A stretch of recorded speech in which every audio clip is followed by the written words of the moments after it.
All right, it would be an absolute disservice if I didn't do the Kellyanne Conway speech. I don't know what it's going to be about. I know what she's about. I know a lot of people don't like her. There are a lot of times I don't like her too. She's not my favorite. She's also got a quick wit if you watched my Kaylee McEnany video. But she also is responsible for the term alternative facts. Now, I think what she wanted to say, just so we're 100% clear on the alternative facts thing, I think what she wanted to say is in any argument, there are two sides to it, and everybody brings their own facts.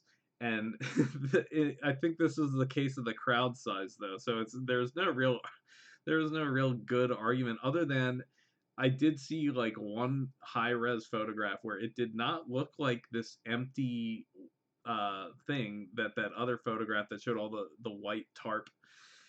I don't want to relitigate that. That was almost 4 years ago, but anyway, she coined alternative facts. Never came back from there. Her husband is freaking George Conway. Her daughter just tried to emancipate herself, and she agreed to leave her job at like 4 days from now, 5 days from now. Her daughter still wants to be emancipated. This could be an absolute train wreck. I have no idea what it's going to be. I have not looked at any media about it. I just did my Kaylee McEnany video. I drew up a description. I started. It's not even up yet. So I'm recording this now. We're going to start it.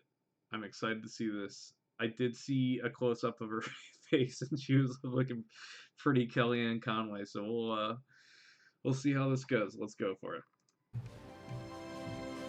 Good evening. I'm Kellyanne Conway.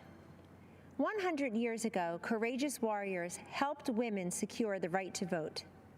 This has been a century worth celebrating, but also a reminder that our democracy is young and fragile.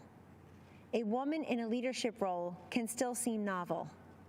Not so for President Trump. For decades, he has elevated women to senior positions in business and in government. He confides in and consults us, respects our opinions, and insists that we are on equal footing with the men. President Trump helped me shatter a barrier in the world of politics by empowering me to manage his campaign to its successful conclusion. With the help of millions of Americans, our team defied the critics, the naysayers, the conventional wisdom, and we won. For many of us, women's empowerment is not a slogan. It comes not from strangers on social media or sanitized language in a corporate handbook. It comes from the everyday heroes who nurture us, who shape us, and who believe in us. I was raised in a household of all women. They were self-reliant and resilient. Their lives were not easy, but they never complained. Money was tight, but we had an abundance of what mattered most: family, faith, and freedom. I learned that in America, limited means does not make for limited dreams. The promise of America belongs to us all. This is a land of inventors and innovators, of entrepreneurs and educators, of pioneers and parents, each contributing to the success and the future of a great nation and her people. These everyday heroes have a champion in President Trump. The teacher who took extra time to help students adjust to months of virtual learning. The nurse who finished a 12-hour COVID shift and then took a brief break only to change her mask, gown, and gloves to do it all over again. The small business owner striving to reopen after the lockdown was lifted, and then again after her store was vandalized and looted. The single mom with 2 kids, 2 jobs, 2 commutes, who 10 years after that empty promise finally has health insurance. President Trump and Vice President Pence have lifted Americans, provided them with dignity, opportunity, and results. I have seen firsthand many times the president comforting and encouraging a child who has lost a parent who has lost a child, a worker who lost his job, an adolescent who lost her way to drugs. Don't lose hope, he has told them, assuring them that they are not alone and that they matter. There always will be people who have far more than us. Our responsibility is to focus on those who have far less than us. President Trump has done precisely that in taking unprecedented action to combat this nation's drug crisis. He told me, "This is so important, Kellyanne. So many lives have been ruined by addiction and will never even know it because people are ashamed to reach out for help and they're not even sure who to turn to in their toughest hour." Rather than look the other way, President Trump stared directly at this drug crisis next door and through landmark bipartisan legislation has helped secure historic investments in surveillance, interdiction, education, prevention, treatment, and recovery. We have a long way to go, but the political inertia that costs lives and the silence and the stigma that prevents people in need from coming forward is melting away. This is the man I know and the president we need for 4 more years. He picks the toughest fights and tackles the most complex problems. He has stood by me, and he will stand up for you. In honor of the women who empowered me and for the future of the children we all cherish, thank you, and God bless you always. All right.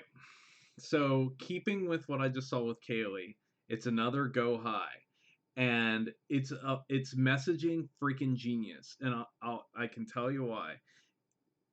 If you get Kellyanne Conway to give a speech at the RNC and make it 100% positive and nothing about the media, nothing about the Democrats, this is what you do. You infuriate the Don Lemons. You infuriate the Rachel Maddows because they want nothing more than for Kellyanne Conway to say some seemingly ignorant anti-Democrat shit so that they can latch onto it and put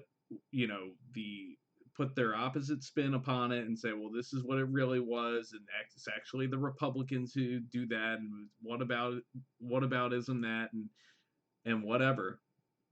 And she didn't do that, and neither did Kaylee. So they're taking the best possible approach here, and it's going to work out in their favor big time. Because if the press comes out and attacks how positive they are, they're going to look petty. And maybe if you spend all day in politics, you won't think that matters, but it does matter to the average person. If the press starts looking petty, it's going to be really bad for not only them, but the Democrats, because everybody knows pretty much that unless it's Fox News or OANN, as far as TV news goes, it's not pro-Republican. It's never been. To the point where people think anti-Republican is like the default for America. So, because, all the major news networks, CNN and MSNBC, they're objective, and all their stories are about how bad Republicans are. So, naturally, that's just how everybody is. That's how everybody thinks. So if they attack her for being positive, they're petty. It's messaging genius. I almost would think it's 4D chess coming from the top, but maybe not. I mean, they got some thinkers. They got some thinkers in the RNC. They got some thinkers on the campaign. So, but either way, this was brewed specifically for what it is. It is a positivity overload. These 2 main speeches I've watched tonight have been about women's suffrage and elevating women.